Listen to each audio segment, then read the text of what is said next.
Hello my dear student, कैसे हैं आप सभी लोग। स्वागत करती हूँ आप सभी का सितंबर शिल्पी होम साइंस क्लासेस में। फ्रेंड्स, अगर आपने मुझे इंस्टाग्राम पे, फेसबुक पे और टेलीग्राम पे मुझे फॉलो नहीं किया है तो वहाँ सितंबर शिल्पी सर्च करें और मुझे वहाँ फॉलो कर लें।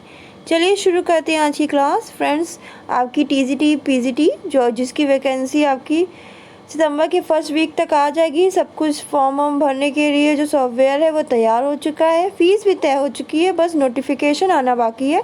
तो अपनी तैयारी में लग जाइए और पेपर की अच्छी से तैयारी कीजिए। साथ ही बताना चाहती हूँ कि आपकी ऑफलाइन बैच चल रहे हैं, तो जिनको एडमिशन चाहिए इस नंबर पर कॉन्टैक्ट करें और एडमिशन ले सकते हैं, आपके टीजीटी पीजीटी DSSB और नेट के। चलिए शुरू करते हैं आज की क्लास। आज जो हम लोग पढ़ने जा रहे हैं वो नेट GRF की आपकी जो क्लास है 15वीं है। आज ये इसका 15वां पार्ट है यूनिट 1 का, खाद्य विज्ञान पोषण का। आज की क्लास में हम लोग पढ़ेंगे भौतिक पैरामीटरों पर पकाने एवं प्रक्रमण तकनीकों का प्रभाव। तो इसको आज की क्लास में देखेंगे। चलिए शुरू करते हैं आज की क्लास। भौतिक पैरामीटरों पर पकाने एवं प्रक्रमण तकनीकों का क्या प्रभाव होता है। तो क्या होता है कि जो खाद्य पदार्थ हैं उनको हम पकाते हैं। जब पकाते हैं तो उस पकाते समय हमें इस बात का ध्यान रखना है कि खाद्य पदार्थ से जो पोषात्मक तत्व हैं वो नष्ट ना हो। इन बातों का ध्यान रखना है कि कहाँ से वो तत्व नष्ट हो रहे हैं।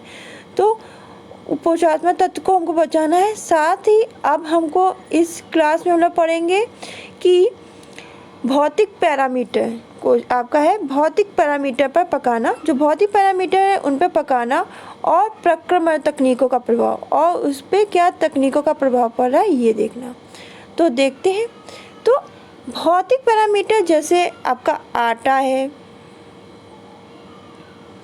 हरी सब्जी है,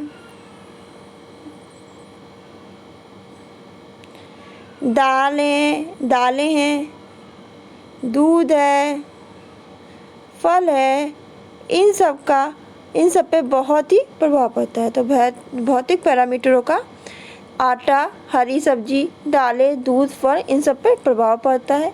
इसलिए भोजन का जब हम निर्माण कर रहे हैं, जब भोजन पका रहे हैं, उस समय हमें इनमें जो तत्व पाए जा रहे हैं उन पर बहुत ही ध्यान देना है। अगर हम ध्यान नहीं देंगे तो वो तत्व भोजन से नष्ट हो जाएंगे।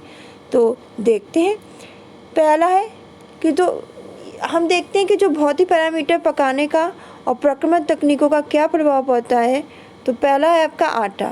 तो आटा प्रयोग करने के लिए छानना नहीं चाहिए। जब हम लोग आटा प्रयोग करने से पहले छानते हैं तो छानना नहीं चाहिए, क्योंकि उसके चोकर में क्या पाया जाता है, थायमीन पाया जाता है। अगर छानेंगे तो थायमीन नष्ट हो जाएगा और थायमीन स्वास्थ्य के लिए अच्छा होता है। इस बात को ध्यान रखिएगा, चोकर में थायमीन पाया जाता है। याद कर लीजिए, क्वेश्चन पूछे जाते हैं। फिर चावल को पकाने से पहले उसे हमें ये नहीं कि रगड़ के धो ले।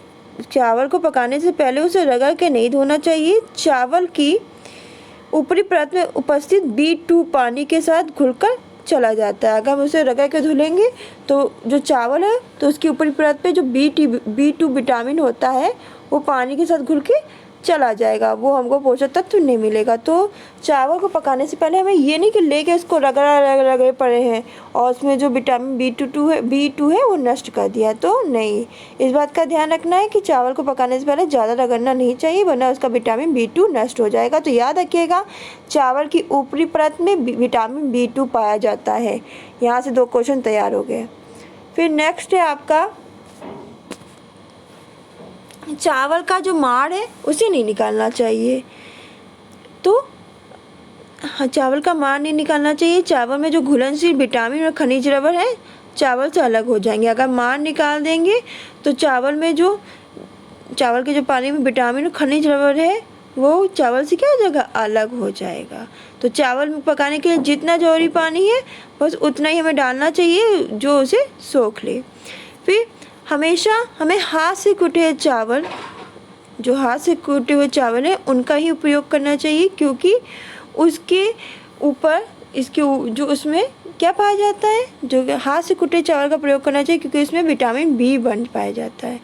तो हमेशा हमें हाथ से कुटे हुए चावल का क्या करना चाहिए, प्रयोग करना चाहिए, यूज़ करना चाहिए, क्योंकि इसमें विटामिन 1 पाया जाता है, B1 पाया जाता है। और पॉलिश हुए चावल होते हैं उनकी बाह्य परत में उपस्थित जो विटामिन और खनिज लवण होते हैं वो नष्ट हो जाते हैं। तो जो पॉलिश हो जाएगी तो पॉलिश चावल में क्या होता है, जो बाह्य परत में जो विटामिन और खनिज लवण होते हैं वो नष्ट हो जाते हैं। हमेशा हमें कुटे हुए चावल का प्रयोग करना चाहिए, क्योंकि इसमें विटामिन 1 पाया जाता है, B1 पाया जाता है। फिर सब्जियों को हमें धीमी आंच में पकाना चाहिए। जब सब्जी पकाए तो इस बात का ध्यान रखें कि सब्जियों को हमें धीमी आंच में पकाना चाहिए।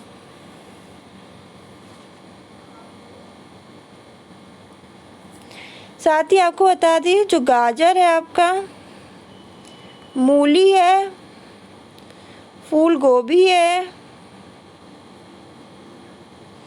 इन सब की पत्तियों का प्रयोग हम एक कच्चे सलाद के रूप में कर सकते हैं। साथ ही जो अन्य पत्तियाँ होती हैं, सब्जियों की पत्तियाँ होती हैं, उनका प्रयोग हम साग के रूप में कर सकते हैं, साग के रूप में पका के कर सकते हैं। इस बात को भी ध्यान रखिएगा।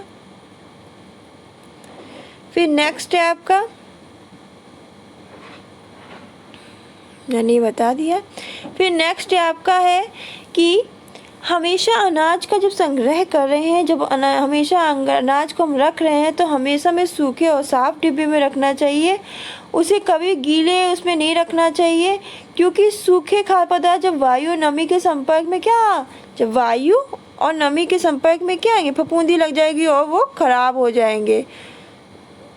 अगर खाद्य पदार्थ में अगर नमी पहुंच गई तो उसमें घुन भी लग जाएंगे और कीड़े भी लग जाएंगे और वो ख़राब हो जाएंगे। तो इस बात को हमेशा ध्यान रखिएगा।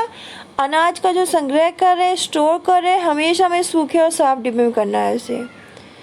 फिर नेक्स्ट है, यूज़ किए हुए जो प्रयोग किए हुए घी तेल का प्रयोग हमें अधिक दिन तक नहीं करना चाहिए कि भैया हमने पूड़ी बनाई, उसमें तेल बच गया तो रख दिया, अगले दिन उसमें हमने फिर पूड़ी बना ली, फिर उसके अगले दिन हमने सब्जी बना ली उसमें। तो ये नहीं करना चाहिए, वो फिर हानिकारक तेल हो जाता है। तो एक बार जो तेल प्रयोग कर लेते हैं, इतना लिमिट में डालिए कि आपको ज़रूरत ही ना पड़े, वो आपके स्वास्थ्य के लिए क्या हानिकारक होगा। फिर दूध को क्वथनांक यानी उबालने पर तब तक उबालना चाहिए जब तक उसमें से उपस्थित जीवाणु नष्ट न हो जाए। तो दूध को क्वथनांक यानी उबलने पर यानी दूध को धीमी आंच में उबालना चाहिए और कुछ देर तक उबालना चाहिए, नहीं कि ज़्यादा देर उबालने, धीमी आंच पर कुछ देर तक उबालना चाहिए, जिससे दूध के अंदर जो जीवाणु होते हैं वो नष्ट हो जाते हैं। खाद्य पदार्थ को ढककर पकाने से वाष्प के दबाव के कारण वे शीघ्र पक जाते हैं और सुगंध बनी रहती है। जो खाद्य पदार्थ है उनको क्या ढक के पकाएंगे तो वाष्प के दबाव के कारण वो शीघ्र पक जाते हैं और सुगंध बनी रहती है। जैसे आप समझिए भिंडी है या आलू की सब्जी, कच्चे आलू की सब्जी, तो कच्चे आलू को आप छौंक देते हो, उसे ढक के पकाते हो ना, तो क्या होता है उसमें वाष्प के दबाव के कारण वे शीघ्र पक जाते हैं और टेस्टी ज़्यादा लगते हैं कच्चे आलू उबले आलू से अच्छे। देर से रखे हुए भोज्य पदार्थ के पोषक मूल्य में कमी आ जाती है, साथ ही सुगंध और स्वाद खो देता है। तो क्या होता है कि देर से वो रखे भोज्य पदार्थ क्या करते हैं, अपने जो पोषक मूल्य है, जो उसमें जो तत्व है उसमें थोड़ी कमी आ जाती है, साथ ही वो जो देखने में इतना अच्छा मतलब देखने में डेकोरेशन लगता है और सुगंध और स्वाद होता है। कोई भी अगर दाल भी आप लो, आप अरहर की दाल भी लो, गरम गरम पियो घी डाल के और उसके बाद 3 घंटे बाद पियो तो डिफरेंट नहीं होगा। गरम चीज़ की यानी कि जो ताज़ी चीज़ आप पियोगे उसमें कितना डिफरेंट होता है जो 2-3 घंटे बाद रख के पियोगे, तो आप खुद ही जानोगे उसके टेस्ट में, उसके सुगंध में कितना फ़र्क होता है। कोई भी छौंका मारो तो आप देखोगे अगर दाल में भी छौंका होता है तो आधा घंटे तक वो खुश महक रहती है, उसके बाद वो महक अपने आप चली जाती है। तो कोई भी रखा हुआ भोज्य पदार्थ के पोषक मूल्य कम हो जाते हैं, साथ ही सुगंध और स्वाद भी वो खोने लगता है। सलाद भोजन परोसने के कुछ समय ही पहले ही काटना चाहिए। ये नहीं कि आप जो प्याज वगैरह सब काटते हो सलाद के लिए, सैलेड के लिए, तो ये नहीं कि आप पहले ही से काट के रख लिया है। जैसे कि दोपहर का खाना है, आपने 8 बजे से 12 बजे खाना 8 बजे से काट के रख लिया, नहीं, हमें खाना खाने के कुछ देर पहले ही हमें अपना सैलेड काट लेना है। कुछ ये नहीं कि बहुत पहले से काट के रखा हुआ सैलेड हमारे लिए अच्छा नहीं होता है। पहले से रखे खाद्य पदार्थ में विटामिन सी ऑक्सीजन के संपर्क में आकर नष्ट हो जाता है। तो विटामिन जो सी होता है वो ऑक्सीजन के संपर्क में आके क्या हो जाएगा, नष्ट हो जाएगा। तो फ्रेंड्स ये थी आज की क्लास। आज की क्लास में हमने पढ़ा कि भौतिक पैरामीटरों पर पकाने और प्रक्रमण तकनीकों का क्या प्रभाव पड़ता है। तो आज की क्लास में इन सबको अच्छी तरह क्लियर किया। नेक्स्ट क्लास में हम लोग पढ़ेंगे खाद्य पदार्थों के अनुपयोगों पर पकाने एवं प्रक्रमण तकनीकों का प्रभाव। तो ये नेक्स्ट टॉपिक रहेगा, यूनिट 1 चल रही है। तो वीडियो अच्छी लगे तो लाइक करें, शेयर करें और स्टूडेंट को बताएं कि यहाँ नेट की क्लासेस चल रही है, वो लोग ज्वाइन करें। तो आज के लिए बस इतना ही। तब तक खुश रहिए, मुस्कुराते रहिए, अपना ध्यान रखिए। धन्यवाद, बाय बाय। साथ ही अगर आपने चैनल को सब्सक्राइब नहीं किया तो सब्सक्राइब कर लें, जिससे आपको मेरी क्लास की नोटिफिकेशन मिल जाया करेगी।